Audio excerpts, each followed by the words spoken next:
It seems like this drama is full of mysteries and very interesting plot twists, so you'd better pay close attention so you don't miss any details. I won't take up any more of your time. Enjoy the following spoilers. We'll start off chill. A brutal crash opens this story. Tong Xing is left injured along with another girl surrounded by twisted metal and sirens. Suddenly she wakes up. It's a dream that still haunts her. Now she's a famous singer, but her image is shrouded in controversy and a lot of hate.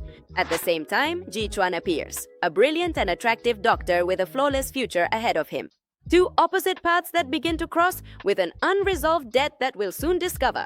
At night, Tong Xing walks the red carpet and runs into her arch-nemesis Yi Ji, who, to make matters worse, is dressed exactly like her. Yi Ji approaches and deliberately tears Tong Xing's dress, then walks away as if nothing happened. Tong Xing reacts and hits her in front of everyone, then retreats to a bathroom, tense. While she's there, a girl secretly takes her photo, but Tong Xing notices and chases her to the parking lot. The girl, An Ning, accuses her of having stolen her life and suddenly cuts her own wrist. Both end up in the hospital as the news spreads everywhere. Days later, at a concert, Tong Xing sings and, remembering An Ning, the girl from the accident in her dream, collapses on stage, leaving the show in silence.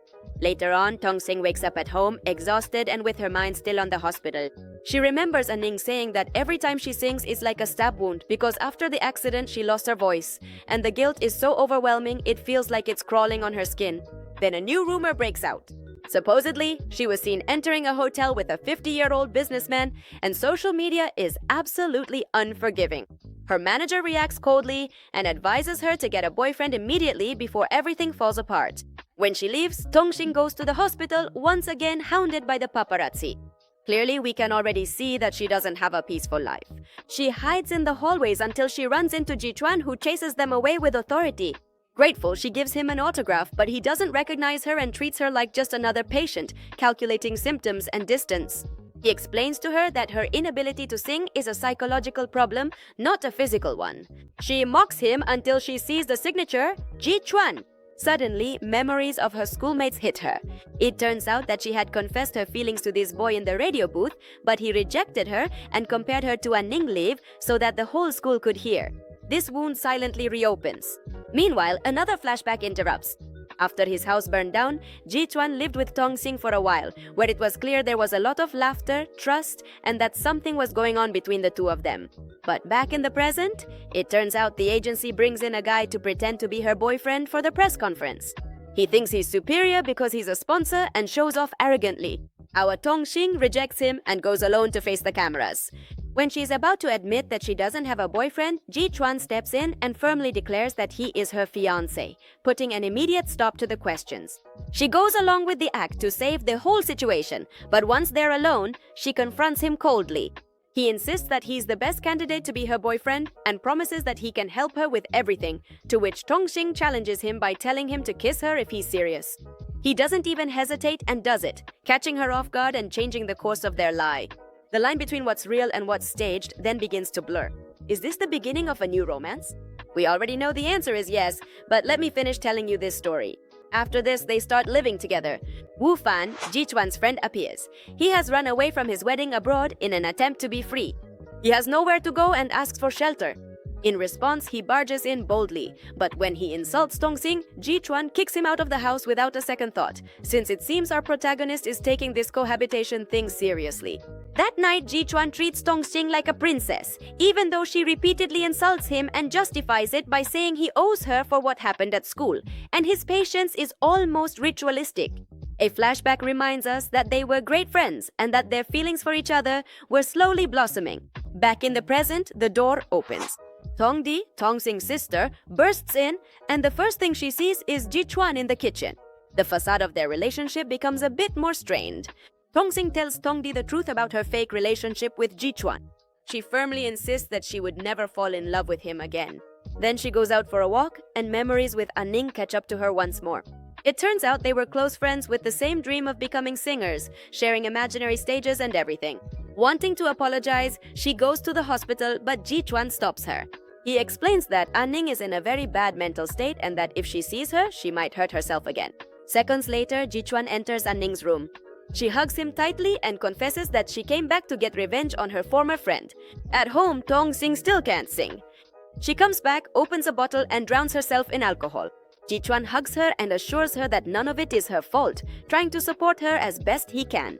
Moved by the alcohol, Tong-sing kisses him again, once more blurring the boundaries of this agreement between friends. The next morning, Tong-sing wakes up in her bed with gaps in her memory from the night before. Next to her, she suddenly finds the contact information of a psychologist friend of Ji-chuan. She then decides to go see him, determined to fix her voice and maybe her mind as well. Meanwhile, Ji-chuan meets with his sister-in-law, who tells him she doesn't trust him. He insists that he regrets what he did and that he doesn't have any hidden agenda or anything like that. The mistrust doesn't go away, but the commitment is made clear. Later on, Tong-sing's new song is released, but the voice that is heard is no longer hers. It's another girl hiding behind her image. Tong-sing becomes furious after this. If anyone discovers the truth, her reputation will be ruined and so will her career. Her manager responds that nothing will happen and that they should stick to the plan. In another episode, we are shown who the girl is that recorded her voice. It turns out to be Soo-jin, also a former classmate from her school. And to make matters even worse, our protagonist remembers her as a bully. But Soo-jin gets down on her knees and insists that she never meant to hurt her. She begs, trembles, and asks for another chance. After a long plea, Tong-sing forgives her and lets her stay, but with a cold condition. If she betrays her, she will pay dearly. Back at home, the phone vibrates with an anonymous message. Someone tells her that they know Tong-sing wasn't the one who sang the song. She obviously panics to the point where she feels the walls closing in and looks around in every direction as if someone else could be watching her every move. The next day, she meets up with Xuanze, an old friend and singer. He looks at her with both affection and fear and confesses that he's afraid Yi Kwan will hurt her again. To calm him down, Tong-sing takes him to where Yi Kwan is, and by pure chance, some fans ask the couple to kiss, so they approach each other tensely with cameras all around.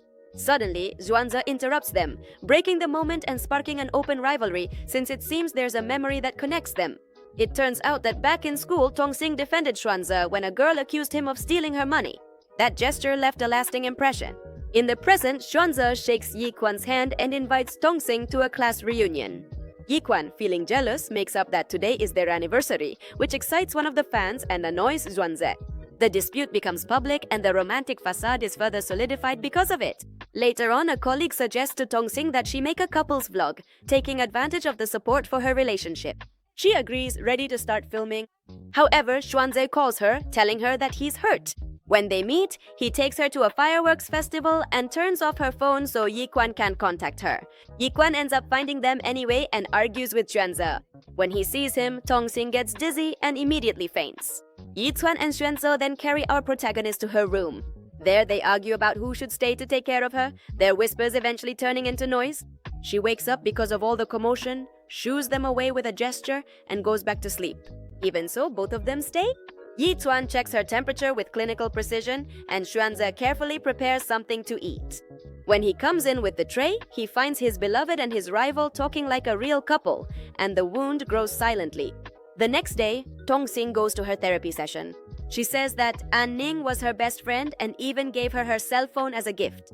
After the accident, everything changed and guilt pierced her chest. She wants to make it up to her friend, but she doesn't know how. The session doesn't offer easy answers, only a mirror. The way back feels like an uphill climb. Tong-sing and Xuanze get ready to shoot a music video. The script story copies the confession she made to Yi Kwan at school, and the past returns sharp as ever. Even so, she starts filming, reopening old wounds in front of the cameras and lights. When she gets to the confession scene, she runs to her dressing room with her heart racing. Xuanze tries to cheer her up and promises that he'll stay by her side like an anchor during the shoot. But suddenly, the other point of this love triangle appears, Yi Kwan, who lashes out at Xuanze for writing that script. Xuanze, furious, tells him that he has no right to be with Tong-sing after what he did to her, since it was terrible. The set falls silent, and the argument intensifies what was already out in the open. No one gives in, and the past becomes everyone's favorite weapon. The next morning, Tong-sing returns to her therapy session and admits that she finds it hard to let go of the past. The psychologist is blunt. If she doesn't let go, she'll never sing again. Period. Soo-jin overhears all of this from outside and, without hesitation, takes this information to her manager to propose singing again while pretending to be Tong-sing. Later on, Soo-jin meets with An Ning. The latter declares that she is now the enemy of our protagonist and that her only wish is to bring her down. She then gives her a book containing all the songs written by Tongsing and convinces her to join her revenge plan. At the hospital, Yi-kwan finds out that An Ning's condition is worsening because she refuses to continue her treatment. So he meets with her to confront her and warn her not to go near Tongsing again. And Ning promises that she won't interfere, but her expression suggests otherwise. Meanwhile, Tongsing walks along the beach. She stops to listen to a girl singing one of her songs and remembers when Yi-kwan encouraged her to sing when she was young. After that, she goes to her therapy session and talks about her fear of falling in love with him again after everything that has happened. The psychologist encourages her to face her fears in order to be free. Her steps slow down, but the decision still hasn't come. Later on, she receives a message from Suchin. It's about meeting to return her notebook or else she'll burn it. This threat is direct and time is running out, so Tongsing hesitates a bit, but she can't afford to lose that notebook. So the trap is set and it seems our protagonist is about to fall right into it. Desperate, she goes to an abandoned warehouse in search of the notebook herself. Suddenly, someone locks her inside and the echoes start to surround her. Meanwhile, her sister meets with a big company that's looking for a face for their next advertisement. Tongsing is the perfect candidate, but if she doesn't show up, Yi will take her place. But fortunately, Yi-kwan finds her and rescues her, and with Zhuanze's help, they take her to the meeting with Yi-kwan. The door opens just in time, but the competition is already underway. After hours of silence and very tense glances, Tongsing bursts into the meeting and, in front of everyone, points to Gigi as the one responsible for locking her up. Gigi cowers in fear and begs her not to call the police, but Tongsing raises her hand and slaps her without hesitation, cutting off any negotiation. At the same time, Yi-kwan arrives at the hospital with his hand injured from rescuing his beloved. And since we love drama, unfortunately the doctors confirm that the damage is permanent and that he will lose some mobility, which darkens his future but fuels his determination. He's a true hero. Shortly after, Tongsing enters the hospital room and is stunned when she sees his bandaged hand. She feels guilty again, but Yi-kwan calms her with a look and assures her that it's not that serious, even though it is, trying to support her so she doesn't break down again. From the doorway, Zhuanze watches everything tense because he wasn't the one who saved her, and he leaves with a lot of pent-up anger, unable to bear the growing distance between him and his beloved. Back at home, Yi-kwan struggles with a shirt he can't manage to take off, and Tongsing comes over to help him, but her fingers slip on the fabric. His breathing quickens, and the moment becomes both very intimate and awkward, charged with something they still can't name. Suddenly, the door opens and his sister walks in, accompanied by her new assistant Bufan, cutting through the atmosphere with a silence that becomes almost heavy. In the living room, Tongdi doesn't hide her annoyance at what she just saw. Tongsi tries to explain to her that she's already an adult and that she can't just come into her house without warning, while also making it clear that she's not doing anything wrong either. Yi-kwan steps in and clarifies that she was only undressing him to help, but Tongdi coldly changes the subject.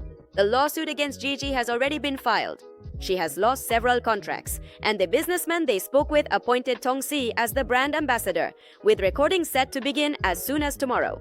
Upon hearing the plan, Tongsi asks if she can bring Yi-kwan, since she doesn't want to leave him alone because he's injured.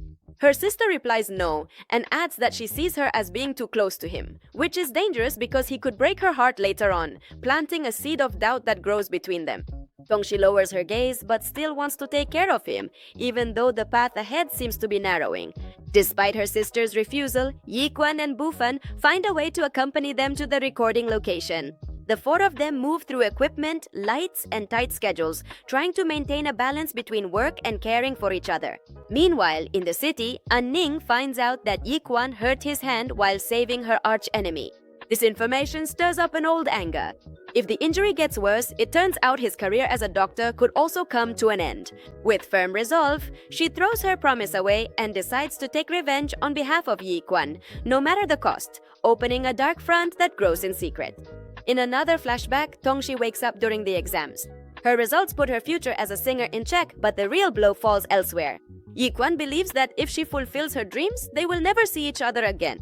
Tongshi confesses that she would rather give up everything to stay together, and he warns her that if she abandons her dreams for him, he will lose the respect he feels for her, inflicting a wound that will not heal easily. Back in the present, the four of them light fireworks at night and, as their bonds grow stronger, our couple shares a kiss. But the brightness is short-lived and the dawn brings more and more doubts. The next day, Ning confronts Tongsi and tells her that Yi Kwan's injury could ruin his career, calling her selfish from head to toe for not having cared about it, even though Tongsi was unaware of the seriousness of the matter until that moment. The accusation hits our young protagonist hard and ends up breaking her down, leaving her with a guilt that drives her to urgently seek more answers. Devastated, our protagonist sits next to Yi Kwan and asks him to tell her the truth.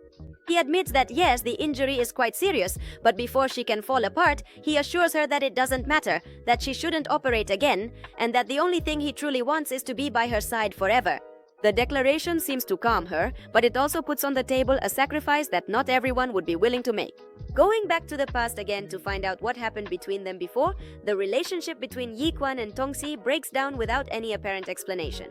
He avoids her, ends the tutoring relationship, and when she asks him why he changed, he replies that she is very annoying. There is no clarity, but Ning's gaze, close to them, hints at her involvement in this, which makes the suspense almost unbearable. But meanwhile, we return to the present, where Yi Kwan sets boundaries and confronts Ning, telling her he doesn't want to see her again. She throws herself into the pool as a dramatic gesture and then kisses him in front of Tongxi, who witnesses the scene with her heart in her throat. When she gets home, Tongxi suggests canceling the contract. Yi Kwan tries to stop her, asks her to continue, and leans in to kiss her, but she throws him out of her house, shutting the door on the impulse. Outside, a cold silence remains. Inside, a decision that is too heavy for her to bear alone. Before leaving, Yi Kwan walks through the house and leaves notes everywhere. How to cook, how to do the laundry, and how to handle the little things he used to take care of. They are instructions and farewells at the same time, a map for taking care of the home in his absence. Tongxi finds each note and feels that the house is full of him, even though he is no longer there. A few days later, Tongxi meets with Gigi. The latter apologizes and argues that she did it to rise in the world of stardom, but Tongxi does not forgive her, nor does she have any reason to. To prove her sincerity, Gigi reveals that it was Suchin who gave her the notebook of his songs, lighting another fuse. Later on, Tongxi tells her manager that she will reveal the truth about her relationship with Jichuan. Her team becomes uneasy and plans to fire her, until Suchin enters and offers herself as the agency's new singer, ready to take her place. Meanwhile, Jichuan recovers, his hand responds, and the doctors confirm that he is in perfect condition. He won't lose his job and relief comes with a breath of fresh air. At that very moment, Ning appears to celebrate, but Jichuan already knows the whole truth. It turns out that his throat healed a long time ago and he was pretending he couldn't sing. It was all a lie. That's when she confesses that she did it because she's wanted him since high school, but he rejects her, reminding her how cruel she was out of jealousy toward Tongxi, shattering any hope she might have had with him. And to make matters worse, Jichuan sees Xuanze confessing his feelings to Tongxi. The scene hangs in a heavy silence, glances are exchanged, and the atmosphere grows even more tense with an awkwardness that wounds all three of them. The love triangle is completely exposed, with wounds that have nowhere left to hide. After days of uncertainty following all this, Tongxi prepares a small concert for her fans and decides to tell them everything she has been through. Before starting, she dedicates a song with a steady voice, but when she sings the first line, her microphone cuts out and Suchin comes up on stage singing the same song, then claims that she is the mind behind all of Tongxi's songs and insists that when they were young she was harassed and forced to write for her. The manager confirms her story and presents evidence, splitting the fans between loyalty and distrust. Shortly after, we see Tongxi taking a deep breath and going over every detail. Suddenly, Ning bursts in as well to rub her failure in her face and confesses that all of this was her doing and that she did it because she wanted her fame. After this cold statement, Tongxi nods. She says she will leave the stage, but swears that first she will prove her innocence by preparing a silent counterattack. After this blow, Tongxi disappears from the public eye for a while. No one knows where she is or if she's okay. She returns to her old home. She looks at childhood photos where she appears with Ning and remembers when her friend encouraged her to confess her love to Jichuan for the first time. Jichuan in fact arrives, takes her by the shoulders, and suggests they look for evidence to clear her name. Tongxi says she had them, but someone deleted them from her phone, leaving a void that's very hard to fill. But to surprise her, Jichuan shows her his old camera. On the memory card, there are videos of her from years ago. Every gesture and every laugh carefully preserved, confirming that he has loved her for a long time. This is a light in the midst of chaos, but also a debt to the past that now demands to be settled. Since he was young, Jichuan documented this girl's life with his camera. One day, he accompanies his father to visit some friends and, amid greetings, finds Tongshi dressed in a cockroach costume for reasons unknown. And as peculiar as it may sound, in that moment, he falls in love. He never tells her, and his father opposes the idea because of their class difference. His family is poor and hers is rich. For this reason, he feels inferior and believes he couldn't give her the life she deserves. So he keeps this love a secret. He also confides what happened to Ning. She confessed her feelings to him in middle school and he rejected her. But then she set a condition. He had to humiliate Tongsi in front of everyone in exchange for a better hospital and covering the medical expenses for his sick mother. However, Jichuan agreed and took Tongsi to the school's radio booth, where he turned on the loudspeakers and rejected her in the cruelest way possible. After this, he leaves the country just as the car accident happens. After telling the story, he asks for forgiveness and Tongshi forgives him with a kiss that closes a wound, even if it doesn't erase all the scars. After all the chaos at the concert, Suchin appears before the press as the company's new singer. She insists on her lies about Tongsi and tries to solidify her version of events. But suddenly, Tongsi arrives with her friends and the evidence of her innocence. They present it, dismantle the whole farce, and bury Suchin's career, tipping the scales toward truth and justice. On the other hand, Ning goes through her old messages with Tongsi, where she admits how much she misses her. She writes to her to meet that night, and when they see each other, they embrace tightly.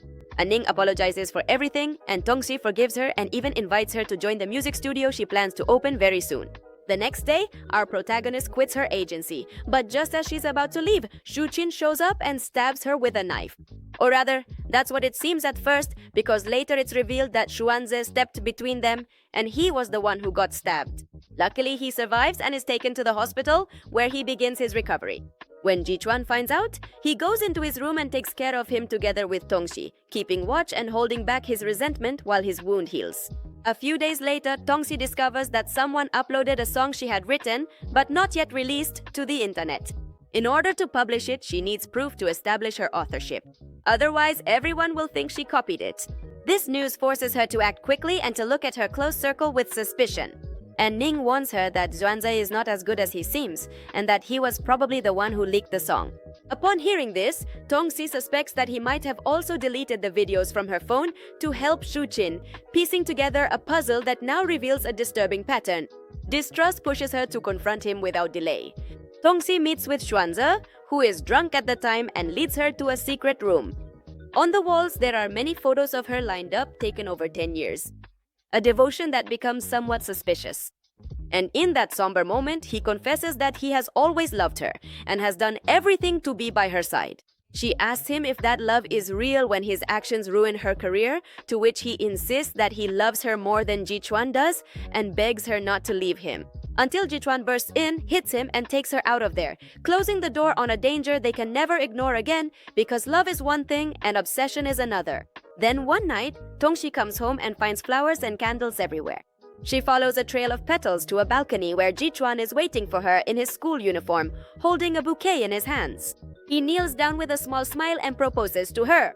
She happily accepts as the future opens up before them. This was not just a story of love and redemption. It was a symphony of wounds where each character learned that guilt weighs less when shared, and that forgiveness is not always forgetting, but liberation, leaving open the promise of a new beginning. And speaking of new beginnings, why not start another summary? Choose one of these.